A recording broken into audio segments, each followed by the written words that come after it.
Now throughout the rest of the weekend, over 30 bands are being featured on 2 separate stages, 5 of which happen to be local musicians being given a major chance.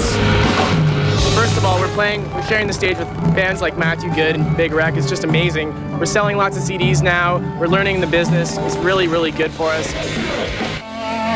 Now, this is your first show back since the passing of Jason. How is that going to be for you tonight? It's just going to be a little more laid back, very cool for this club. So I'm excited, and we've got to get out there and play again. Ready to rock over here now. We have got a group of guys that originate from Ottawa, and they have definitely captured the attention of fans and music industry execs alike. They have shared the main stage with the likes of the Tea Party, Matthew Good Band, Big Wreck, Edwin, and Wide Mouth Mason, just to name a few. Ladies and gentlemen, here to perform Heavy High, we have Thermocline.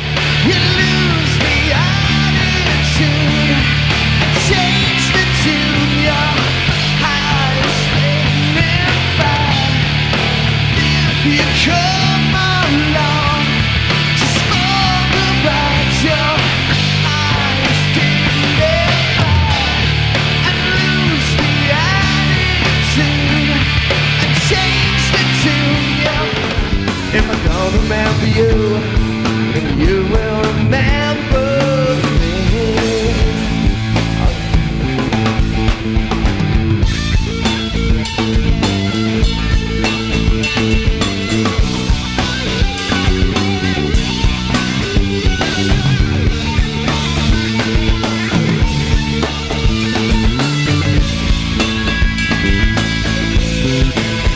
We first started off about 4 years ago. It was myself and Jason and Graham and Andrew, and we recorded a 3-song demo. It was really cool. We were very, very excited about how it sounded. Jay Rustin, who's now our bass player, he produced it, and it was our first time in a real big studio as Thermocline. It was an interesting time to learn how to record for real and get stuff that sounds radio like quality. It was really, really, really interesting.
bright with thoughts of you.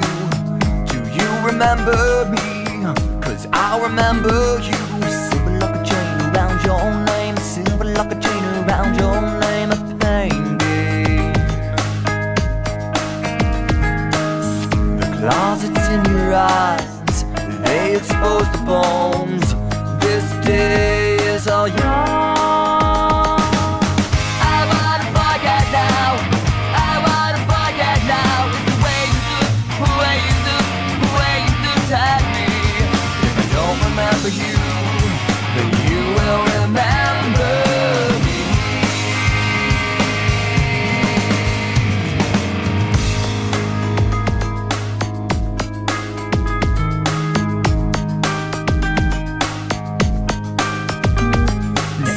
You're bleeding while you're shining and you're beaming. Can't get this noise out of my head now. This bulletproof heart ain't so bulletproof, and it pierces through, and she's twisted too.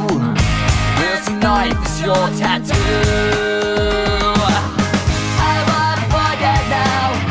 I wanna forget now. It's the way you look, the way you turn, the way you smile at me. If I don't remember you, then you won't remember me.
All right, so welcome to another season of the Musicians Insider. I'm really excited to launch this season, and our first guest is none other than Anonymous, who's an amazing artist from California, Los Angeles. I met him through some friends, and we used to skate together, and I'm really lucky that he rapped on one of my tracks. So I want to hear more about what is going on with Anonymous and what has been happening with your music career. I know the pandemic has slowed things down, but tell me about what you've been up to and what things are happening lately with your career. Thank you, man. Thank you for having me on the show. Recently, you know, I just been working on videos. So I had when the pandemic started, I lost my job and I was on unemployment, but it was like a good thing in a way because I was getting a good amount of money. So I was able to do videos with my homie Nuncio. So we would do videos like at least once a month. And I was just inspired because I lost my job. I was like, all right, well, I got a means of income and I can use this money to, you know, turn that negative into turn it into something positive. So, I mean, I made Better Days. I made Let's Shine. And I made every song after that kind of reflecting on my life. Then at some point I was like, all right, well, I'm kind of running low on money. I need to learn how to do this myself. So I bought a camera and started doing photography, learning how to do that, learning how to do videos. And now I'm at the point where I have my girlfriend shoot my videos and I just edit them. And so far, I mean, when the first time we did it, you know, some of the shots were shaky and, you know, we're just learning. We didn't have a gimbal or a stabilizer. Then I bought a stabilizer and we're learning from there. But each time we do a video, the quality is getting better. The editing is getting better. And yeah, man, right now, what I've been working on a project. I'm waiting to get like the cover done, and I've been writing songs, so I've been keeping busy. Right now, I'm just looking for a job. Well, I've been watching a little bit of it, and as you mentioned, the production value every time gets better and better. I'm proud of you, man. It sounds awesome, and I was just wondering if you're doing any shows yet, but I guess it's kind of hard to book shows with this fucked up pandemic. What's the scene like in LA right now? I know there's shows here and there, but I don't know how. As far as people are asking for your proof of vaccine or a proof that you don't have the coronavirus, as far as that, I'm not too sure. I know some shows do ask and some shows don't. I guess depending on how big the venue is. I know the bigger venues are probably would ask for it, but if it's like a small like event that's happening, I don't think they'd ask for it if it's outdoors. I mean, I think people still wear their mask, but I'm not too sure, and I haven't really been going to shows. Right. Well, I think it's slowly coming back. I mean, hopefully next year we'll be able to do something. I'd love to play a show somewhere in the States, and I might do a tour next year. I'll let you know if we're anywhere near you. But I'm playing my first show. It's like a warm-up show in about 3 weeks, 4 weeks here in my hometown area. And I've been at the gym for a week with a trainer. I'm fucking dying. I have to drink 3 liters of water a day. It's the first time I've been in for a long time, so I have a new personal journey I'm working on that's just related to getting in shape for my next year. I'm trying to get rid of these bags under my eyes. I think it's because I've been eating the wrong food. So I never knew that when you work out, you're supposed to eat like a crazy regime of food. I didn't really know how to do that, and I'm kind of all over that right now. It's pretty fun. You been to any festivals at all? Anything at all out there? I know they have like the EDCs and stuff like that. I know they're having like the Art of Rap. That's in I think in the next month. I think in October. I think that's sold out though. I know they're having shows right here. Like there's one with Ice Cube headlining, and he has a bunch of artists right there opening up for him. But I think it's all the same thing as they're all asking for proof of vaccine, or to show that you don't have the coronavirus. I had a talk with Parker, who we recorded with at Excellent Sound. Shout out to Parker and Excellent. Hopefully can connect a little more with him. I know he's doing a lot of really cool stuff. So I don't know. I'd love to get you on another track sometime whenever we can. I really like what you did on So Gone. I mean, that was great. Perfect. Just what it needed. And so my purpose of my podcast, it's called the Musicians Insider. And what we do is it's kind of like, it's advice for musicians. So instead of asking you to tell me, you know, all about, you know, what you're doing, I do want to have that on here. I also want to know, like, what advice would you give a new artist that might be in your area or so that doesn't really have the resources to do things? I know you're a really killer DIY guy. Like, you'll sit there in a room with all the computers you can and make it sound amazing with whatever you got. and I'm Yeah. impressed by that. So I'd love to hear some advice you have for some people that maybe don't have the resources you have, but maybe are in a similar situation, and you're pulling it off. So Yeah, I would just say just start with whatever you have and whatever you can get your hands on. If you just have a decent microphone or whatever, and you have a little room or a little space to record, I would just record and just learn how to get your flow on point. Well, depending on whatever, if you're gonna go do rapping or make beats, you just keep doing it. And if at some point you feel like you get better, show some people and to see the reaction. But I wouldn't fall too much on I mean, it doesn't hurt to show people to see what they think about your music, but don't take it too hard, especially when you know you're just beginning. You can't be too hard on yourself. You gotta learn how to have fun with it. And that's something I learned. Like, I would do something and I knew I wasn't that good. Because when I started with my cousin. My cousin was always better than me. And I would always fall off I wouldn't have it in my verses in sync. I'll be falling off into the next line, but he was always in sync. And I would get irritated. I'm like, fuck, man, I want to get better. But the thing is, it was something in me that just wanted me to get better. I just wanted to get better. So each time I would write a song, I would slowly, trim whatever fat I have in my verses to make it flow well, the transition to be smooth and clean. So I think you just have to have fun with it. And if you don't have resources, I would suggest hitting people up, go to studios. If you have the money, if you don't have the money, save up to buy your own equipment and then, learn from there. And I would say go to shows, do open mics, meet different people on Instagram, follow different artists as well, show love. Like you can't just expect to get anything and you're not giving it, So I would just say, keep a lookout for other artists as well. Or I think if you're just around the right people and you actually want to do this, I see it like skateboarding. Like people always ask me, oh, how do you get so good at skateboarding?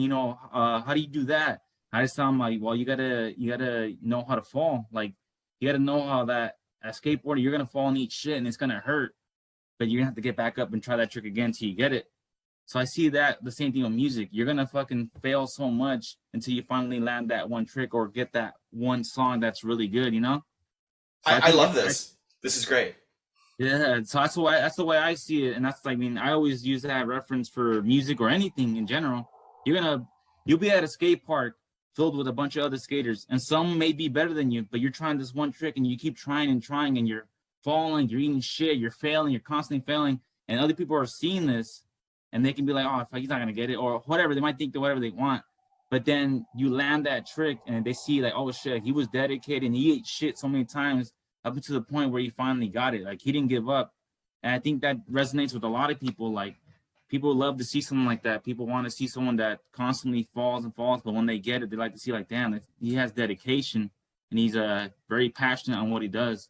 You only fail. You only fail if you go home before you finish. Yeah.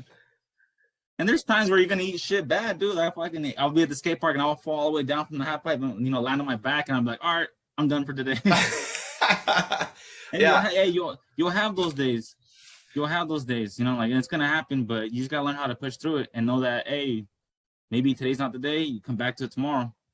I think it's just that you can't be too hard on yourself, especially in the beginning stages too. Like you can't.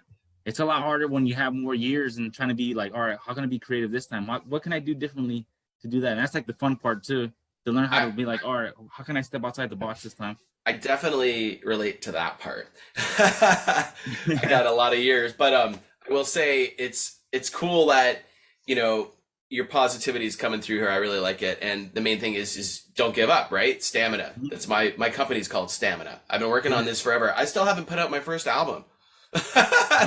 I'm like 2 albums in and I still haven't put it on an album. But you've been releasing singles though, huh?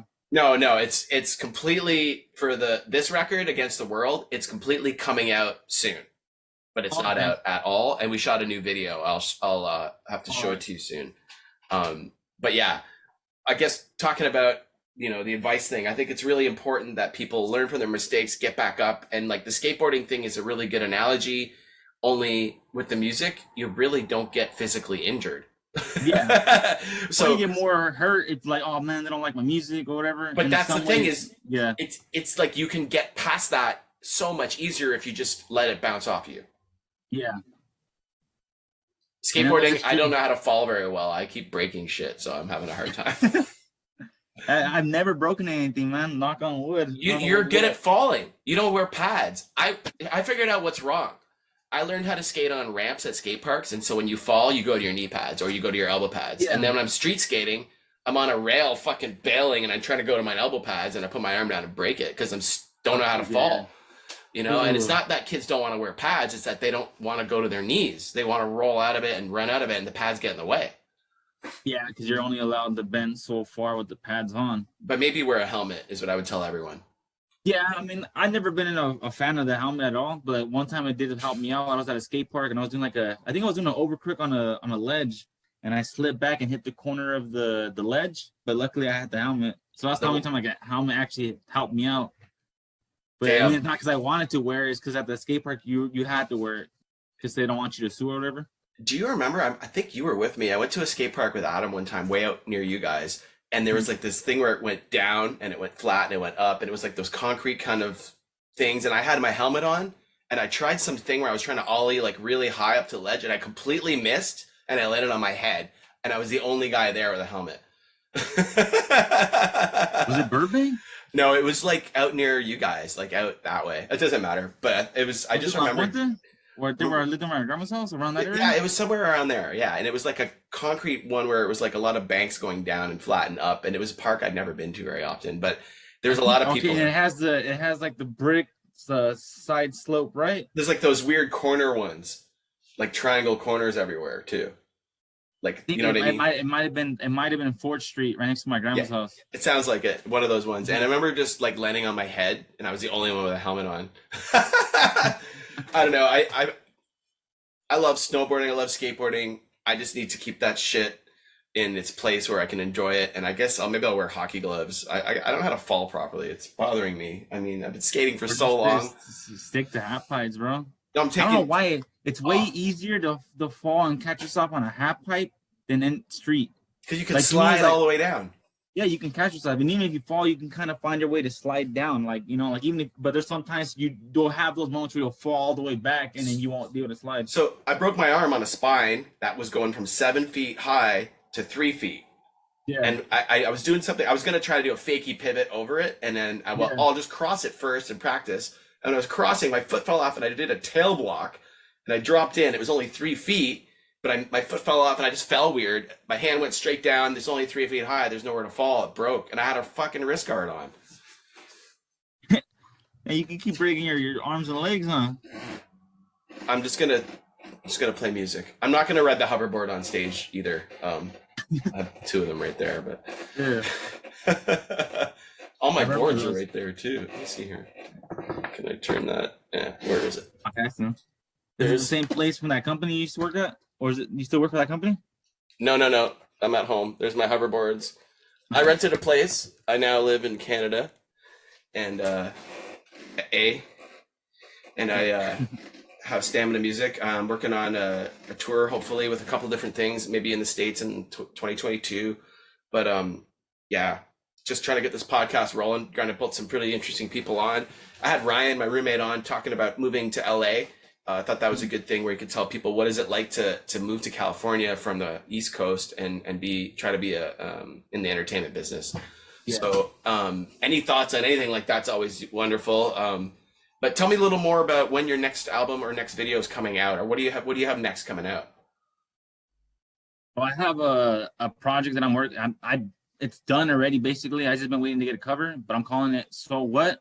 So it's basically on every album that I've done, like, for example, like my first project, I called it Just Breathe because I had a song called Just Breathe, which is the song that sparked the whole project for me.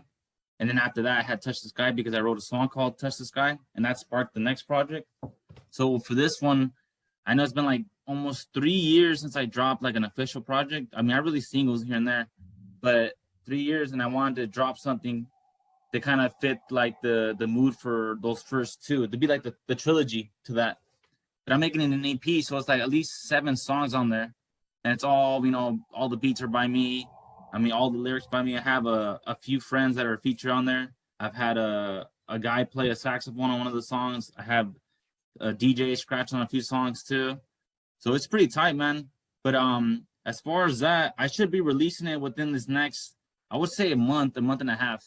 I got a video coming out, and the So What. I'm calling it, it's the So What music video, and I'm basically done editing it, and it's there. I'm just waiting to get that cover so that way I can add like, oh, coming dropping this album, the project's dropping on this day, and once I get that, I can start figuring out how to market it, because that's what I've been doing. I've been learning how to do Photoshop and do all the stuff to learn how to have more content for Instagram to promote it.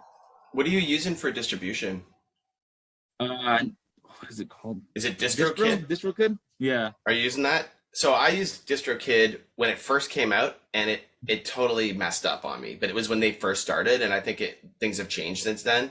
Like it took, like they wouldn't respond, tracks wouldn't go up where they were supposed to go, and it was really, really awful. Actually, I had a hell of a time with it. That was like 2012 though. So I'm not here to knock DistroKid, but I'm just thinking like, how is that experience? I mean, so far it's been good. Like I would post, like sometimes I know they say give it like a month before you post something, so that way if you're like planning on releasing it, you'll put a date, at least do it a month before. But I've done it like a few days before, and it still pops up like within that same day. So I think it just depends. I know on like it'll pop up on Spotify and stuff like that, but on some other like platforms it might take a little longer.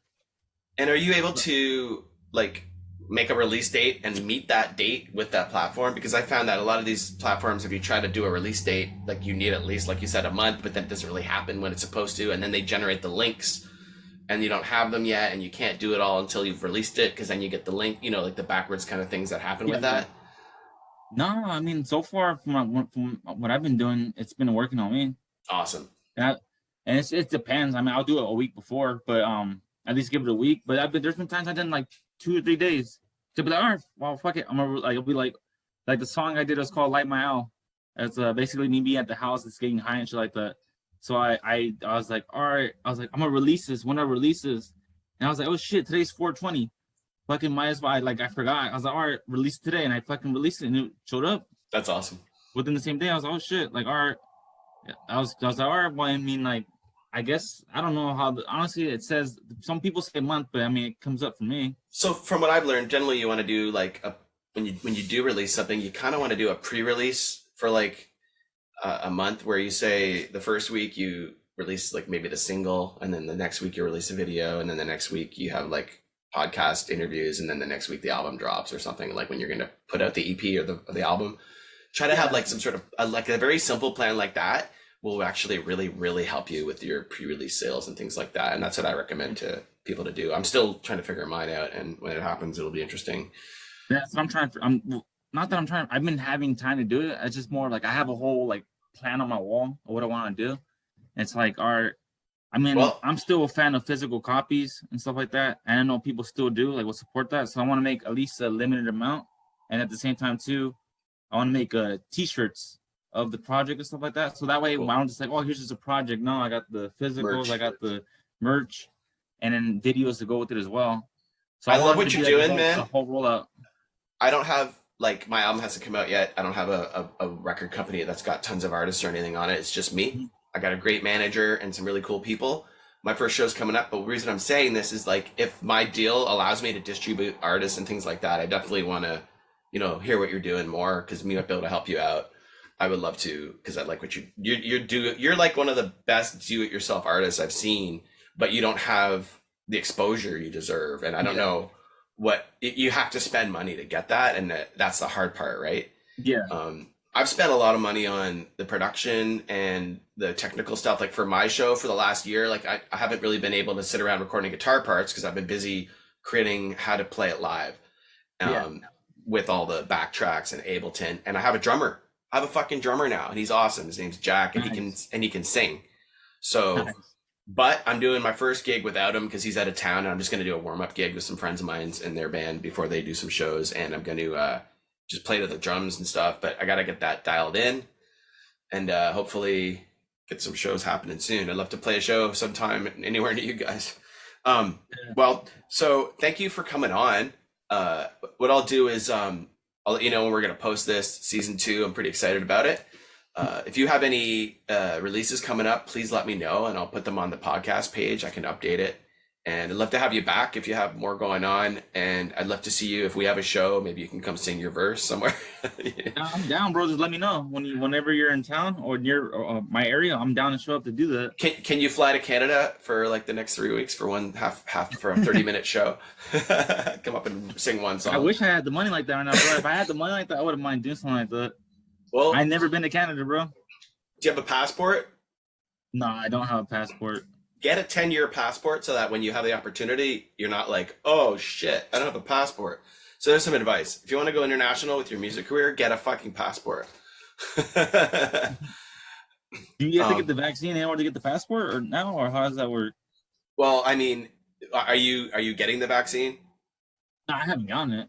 So I don't know if I want to get it, but I mean, at some point, I know eventually I'm gonna have to get it. Well, you know, I don't want to go on here and tell people what to do, but I would say talk to your doctor. Unless there's some reason you can't, you probably should, and then you can work. So as a musician, you can't do shows at venues that require double vaxes, and the testing is annoying. I mean, unless you have some reason not to get it, just fucking get the vaccine, people. Anyway, so enough about that. But I'm glad that you seem like you're doing real well out there. So hopefully we get to visit again sometime soon.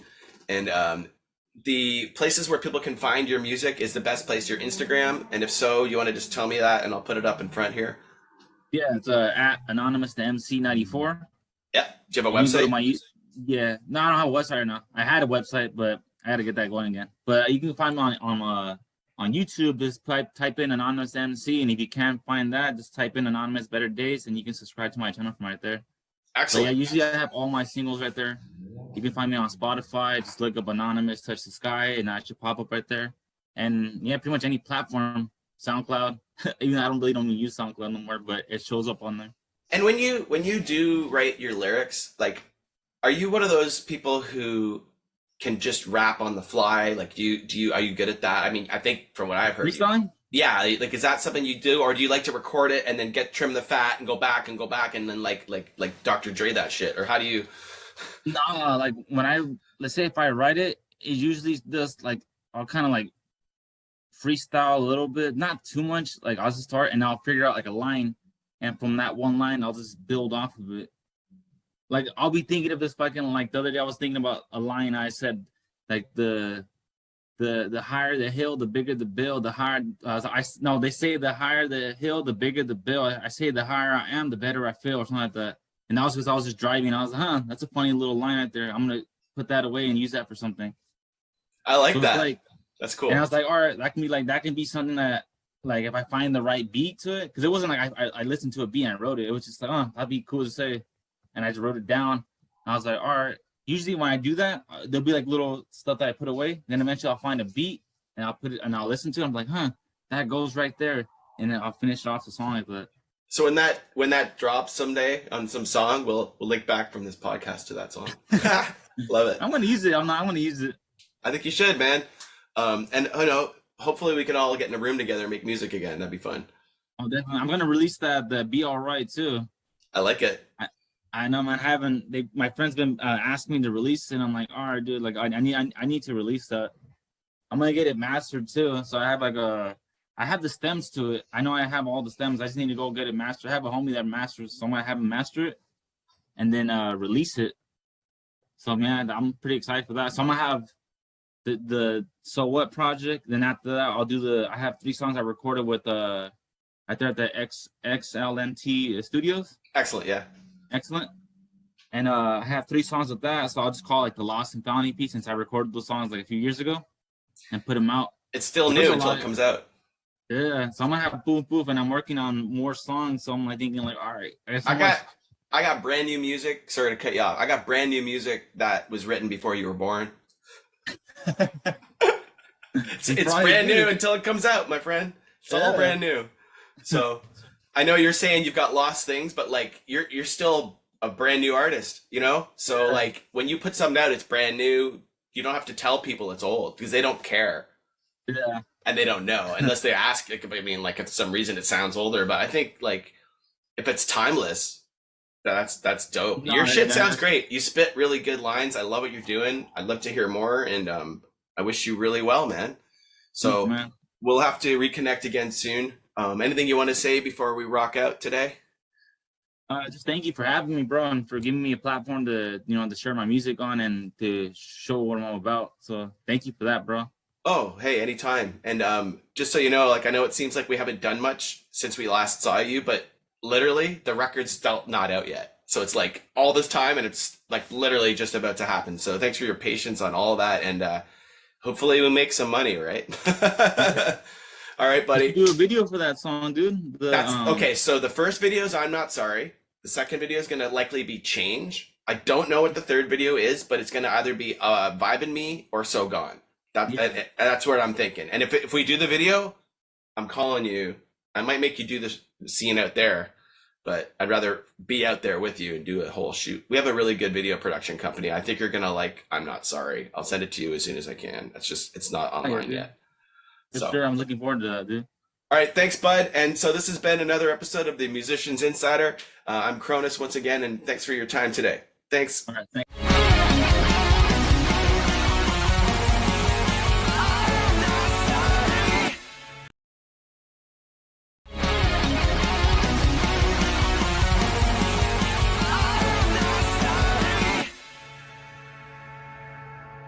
I'm doing good. How are you? I'm really good. Welcome to the Musicians Insider. This is my podcast. I run from my home office, my spot of jamness. This is very cool. You're swiveling on top of my hoverboard. Dig, I like it.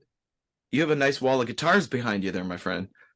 Thank you. Yeah, that's some of them. For a second, I'm like, is that an image or is that real? I'm like, damn, that's pretty incredible. That's real. I could give you the tour if you want. You know what?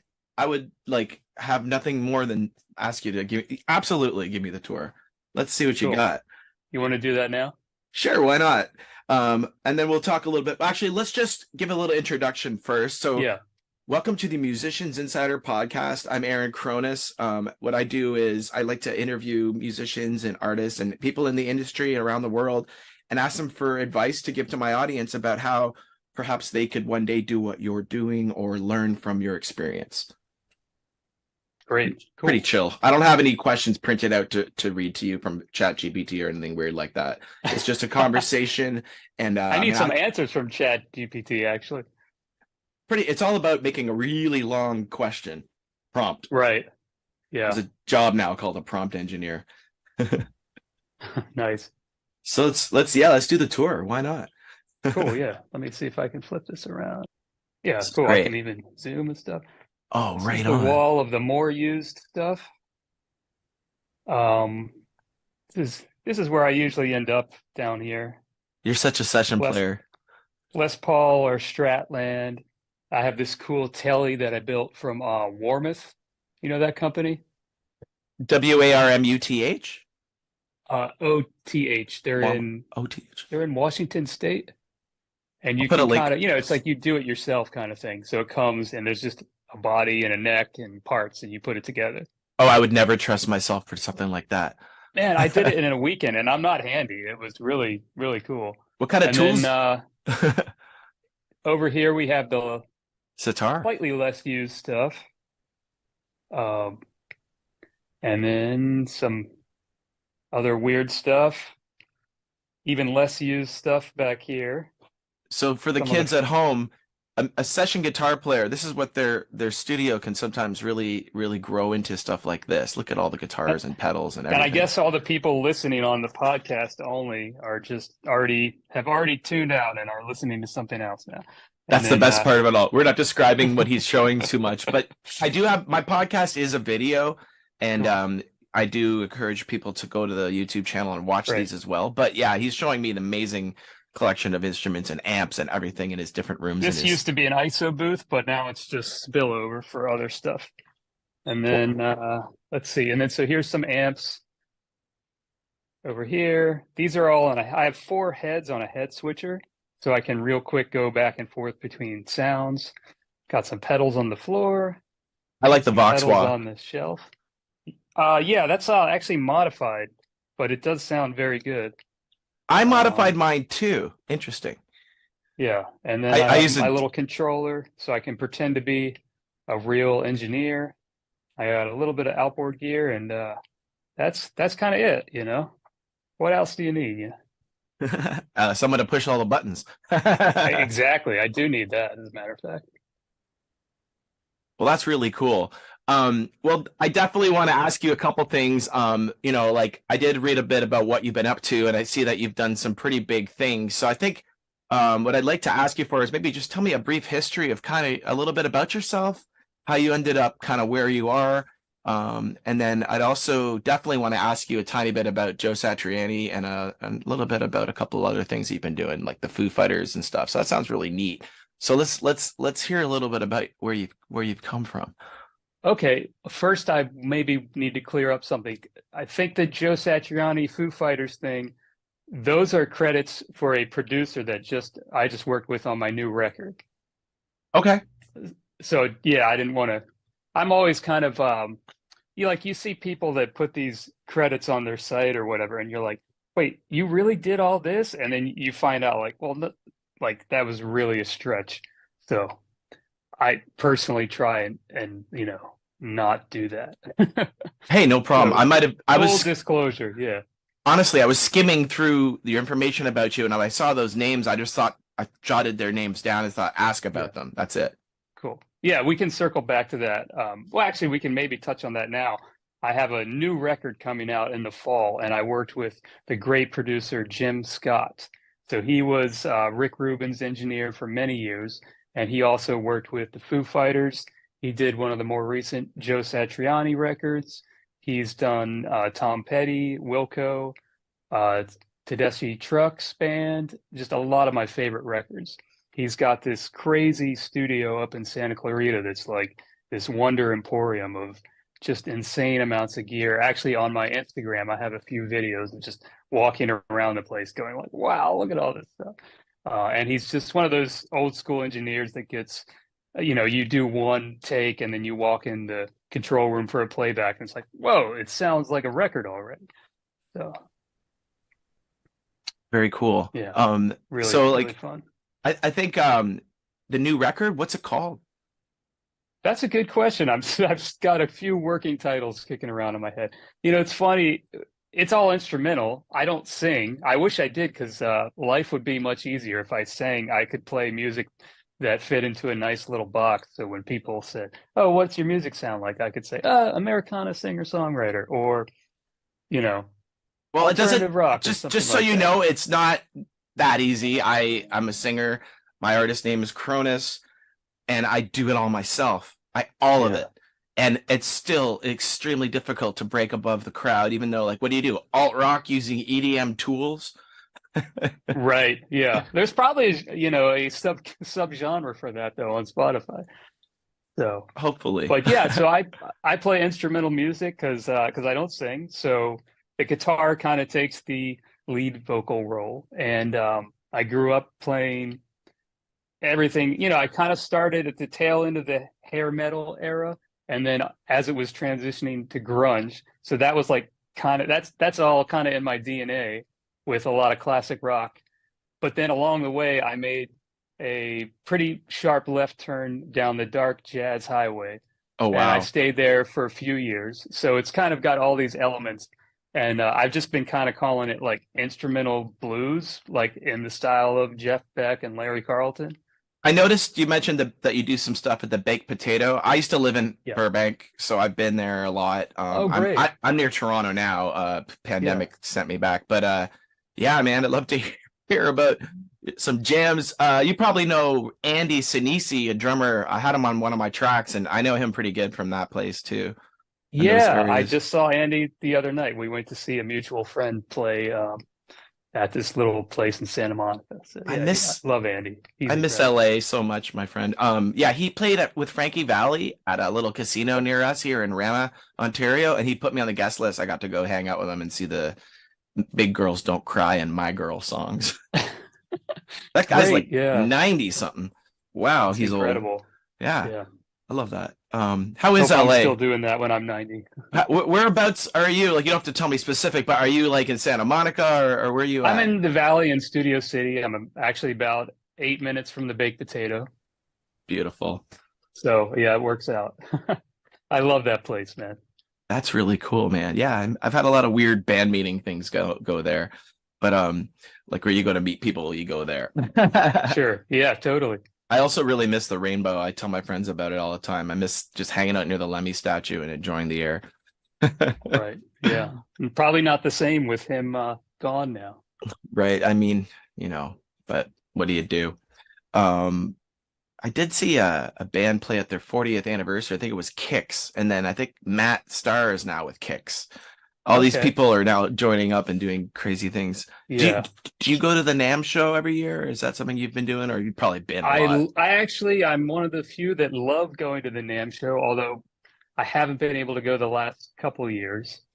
So, but yes, I do enjoy going. There's also like an amp show that was happening out here. I love all that stuff. It's fun. You're definitely a gear pig, and I feel you. I have my Ernie balls here. I got Yeah, I saw that. I got a Majesty. This is my favorite guitar in the world right now.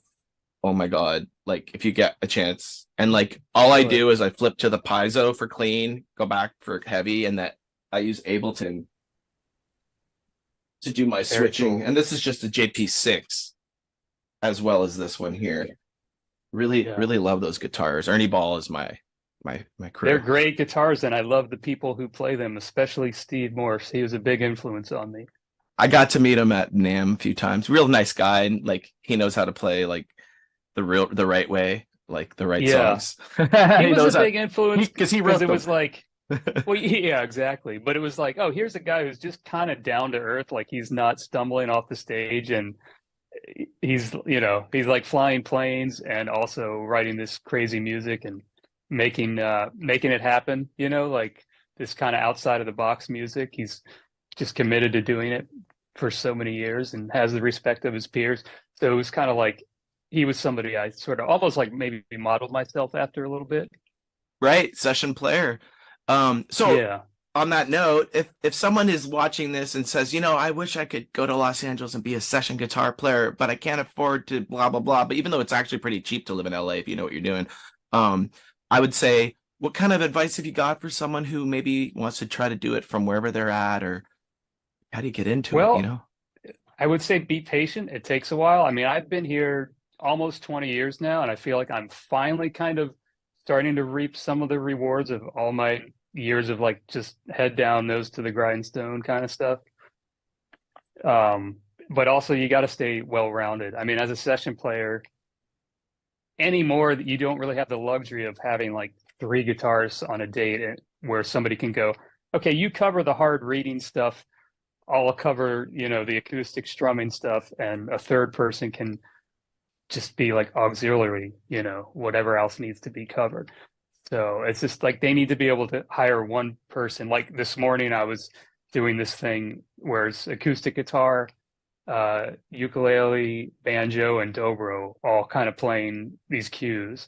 And I mean, if I had my way, I'd be just playing Steve Morse music all the time, But I love making people happy through the guitar.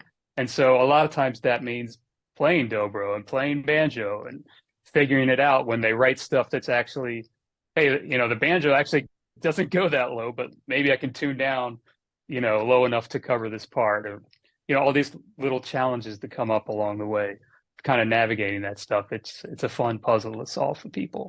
So again, getting back to your question about advice, I think you have to be, you have to play well with others, play nice in the sandbox. So when people do send you things, it's like, clearly a guitar player did not write this part, because no guitar player, it's not even physically possible to play these 4 notes on a guitar at the same time. But you can't come back to a person and say that. You have to either figure out a way. You either have to figure out a way to make it happen, to where the effect that they're going for is achieved, or you have to, if you really need to, you can address it and say, hey, we need to maybe take a look at these bars. What's most important to grab here?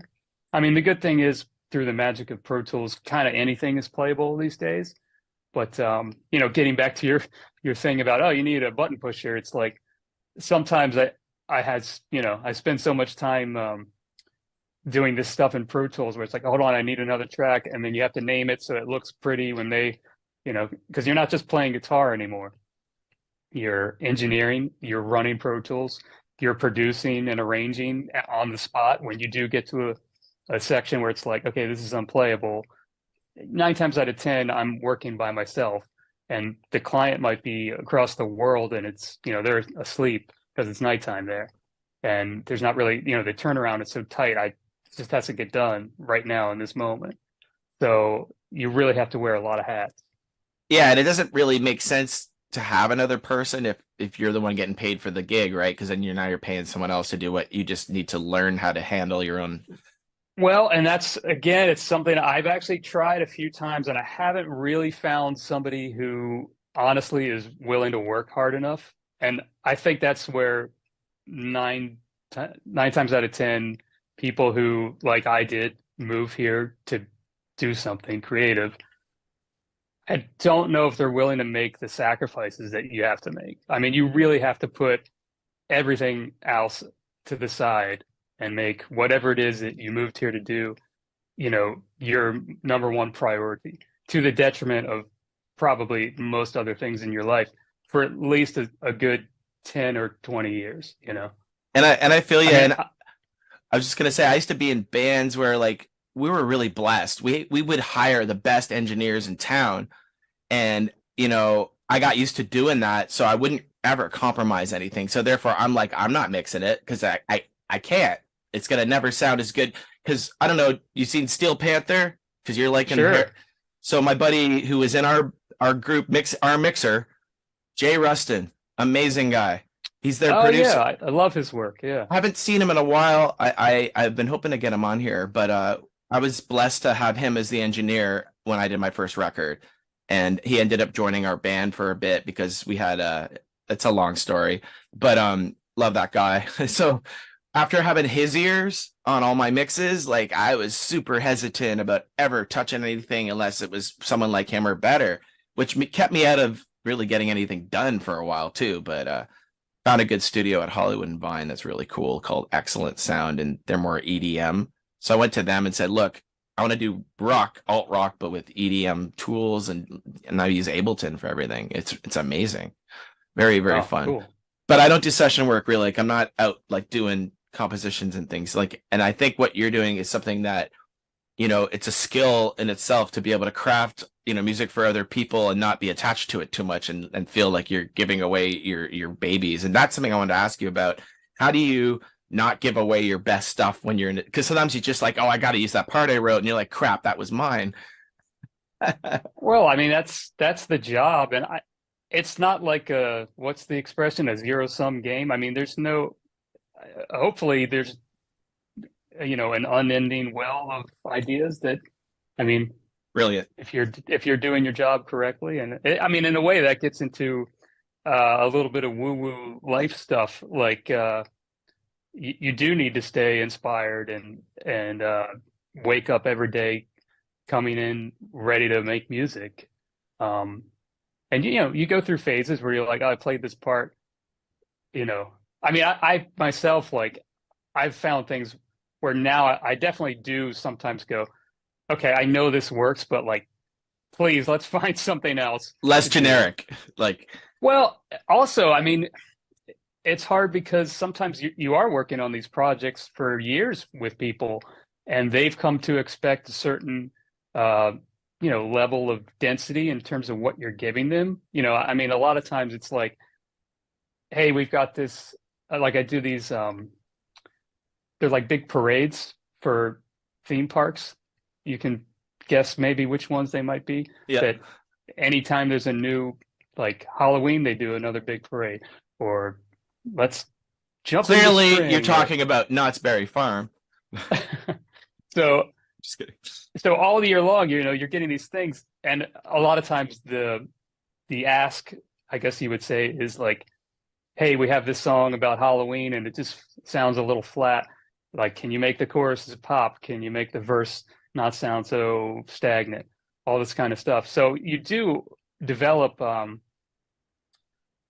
tricks, or just, it's not even a trick. It's just things that okay, I know, like, make Technique. power chords doubled and, you know, that kind of stuff. These techniques that are going to work. Yeah, on the one hand, it's like, well, to your question about doing the same thing over and over again, it's like, if that's what works and that's what's going to make the person happy that who hired you, then that's kind of what you should do. Also balancing that with like, I don't know, does it matter if you've done that 1,000 times? Maybe it does, maybe it doesn't. You know, I mean, this is getting into the art side of things versus the craft side of music, you know? Well, have you written a song for your next record and then ended up using it for a client because it was perfect, and then you can't use it on your album anymore? Not really, because I'm not really doing any writing for the most part. I mean, I do some of that, but that kind of stuff is, I'm not precious about it. So, Got it. and it tends to be more like very much in a specific box, which is not the sandbox that I play in when I have my artist hat on. So I do have a new single coming out, and it's called Late to the Party. And it's kind of, harkens back to like the classic vinyl era, I guess I would say. And it's funny, to your question, what's it sound like? Usually people that are way into jazz go, this is rock. This is way too rock for me to like play on my jazz radio station. And then people that only play rock music are like, man, the guitar playing's cool, but it's a little too jazzy, to put on this playlist or something like that. So, That means you're balanced on the fine line of the two, which is a good thing. Maybe. Yeah, either that or I'm, again, following in Steve Morse's footsteps and making music that's just completely unmarketable. Well, I think at this point, everything's marketable if you just market it. Yeah.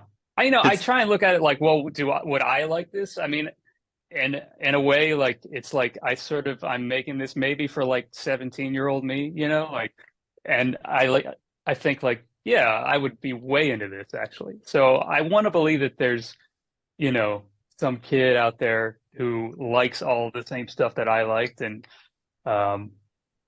just wants to hear cool music made live in a room with human beings. And now that live music has come back, are there any shows you've been planning to go to or gone to that have blown you away lately, or anything you'd recommend going to see, any tours, or what's inspiring for you? I do frequent the Baked Potato quite a bit still. And actually, I just now I got an email. There's a great young guitarist named Pedro Martin. I believe he's Brazilian. And I saw he's playing there in 2 nights. So I'm definitely going to go check that out. Way cool. I just try and keep my ears open and, pay attention to things that are happening. And it is hard. And this is one of the frustrating things about being a musician is, there's so many times where, actually, this just happened. I was trying to get tickets for Shakti, John McLaughlin's kind of world music project. And it's down in Orange County, and I just got booked for a session that day. That's kind of like an all-day thing. So there went that opportunity to see music, But it's a good problem to have. But lucky for you, where you live, people play there. Yeah. We are spoiled here in LA. There's so much stuff coming through here all the time. I did live there for a decade. 13 years. I just came back, and I'm missing everything. I'm going to a bluegrass festival on the 23rd of June in a place called Tottenham, Ontario. And you know why I booked that? Because I don't know any of the bands. And I just want to go to, I'm missing Burning Man again. We run the skateboard camp. I haven't gone in 3 years because of the pandemic. So I just want to go to some kind of festival and not care about missing some bands that I really want to see because I don't know who they are anyway. So it should be a great time. Cool. Yeah, it sounds like fun. I love doing that kind of stuff. Why not? That's really neat. So anything else coming up that you'd want to maybe just tell our listeners about that isn't related to them becoming stars in any way? Sure. So I have my hand in a few different projects lately. So last year, there's a drummer in town. He's been here for decades named John J.R. Robinson. He was Quincy Jones's first call. He played a lot, on a lot of Michael Jackson songs. He's been on I don't know. He's like one of Rolling Stone's like greatest drummers of all time list, and all this kind of thing. We are the world, and what else? Just all kinds of insane um, credits. And I got to know him just from playing around town, playing sessions. And we've always kind of said, hey, we should do something someday. So last year I got an email out of the blue. Andrew, this is typical JR fashion. Hey, July 11th and 12th, you around? Let's make a record. And I'm like, yes, let's do it. So he put together this little organ trio, and we went in the studio for 2 days, made a record. So it's myself on guitar, JR on drums, and a great organist from Omaha, Nebraska named Mitch Town. So, and we call it SRT, Sinowick Robinson Town. And man, it's crazy. That was less than a year ago. And we actually have a small record deal on a Japanese label. So we're actually getting ready to go do a tour of Japan in a couple of weeks. And this is all actually going to feature a great tenor sax player named Tom Scott, who was, again, in that kind of world, like he's played on every top 10, back when there were saxophone solos on top 10 songs, back in the day. And he had his own band called the LA Express. So we're going to do some of our music, some of his music. And yeah, really looking forward to it. If you like instrumental music, I think it's going to be great. That's a lot of fun. Well, the thing that's great about instrumental music is there's no bad singing. Well, sometimes I sing along with what I play, so that there might still be some bad singing. Just say you're using the talk box. There we go. Yeah, Peter Frampton style. Well, that's really neat, man. I'm impressed. Well, I'd love to hear some of it. I'll have to check it out. And so what you're telling me is you're big in Japan. So that's pretty cool. Exactly. Yes. I've always wanted to have an instrumental band that was big in Japan, but someday. Yeah. Anyway, well, I guess on that note, I think we've touched on pretty much everything that you're doing. I'll definitely post links to all the things you've got. I'll get your website and everything off you if you have one. And sure, yep. Other than that, if there's any other last minute sort of advice you have for our audience that you want to give them as a takeaway, you can feel free to let them know that. Tell them how to say your name properly so we all know it, because people say KRONIS, and it's supposed to be KRONIS. Right. Sure. So it's Andrew Sinowick. And I know it's a really cool name. It's not a stage name or anything like that. And what's your background? Jokingly. It's Polish, actually. Yeah. And what's funny is when I moved out here to make it in the big city, make it in Hollywood, I thought, man, should I change my name? Nah, that's too Hollywood, man. I don't want to do that. But cut to 20 years later, it's like just making a reservation at a restaurant. It's like, what's the last name? What? How do you spell it? If I could go back in time, maybe I would. But, one of the good things is it's very unique. So my website, andrewsinowick.com, was readily available. And it actually bodes well for my Google search results, as a matter of fact. So it's pretty cool on that front. And my day gig is digital marketer, SEO. I was an SEO director out in LA for 13 years. So I'm going to ask you, but how's the search volume on that term? How many people are actually typing it? You know what I mean? So that's the thing, right? You're going to be looking at. So it's like, yeah, I can find my name on any username I need, but is anyone ever going to type it? You got to ask that question. And, well, the good thing is, if people go, shoot, what was that name? If you get close and you put in the word guitar, you'll find me. That's great. Easy to find. That's awesome. Yeah. And did you see Apple's announcement? Are you excited about it? I did not. I kind of live under a rock sometimes, so you'll have to. $3,500 for a pair of ski goggles that you put on. We'll see where that Nice. We'll see where that goes. I think it's exciting times, but I'm not a billionaire, so I don't get to play with those toys as much as the rest of some of them do. But Andrew, great to speak to you. Thanks a lot for coming on the Musicians Insider podcast. Maybe in a year or so you can come back on and tell me how things are going, or if you have something new to promote. Sure, I'd love that. Thanks, Aaron. Appreciate it. Well, thanks a lot, and that's it for the day. So you have a wonderful day. Thanks very much, Andrew. You too.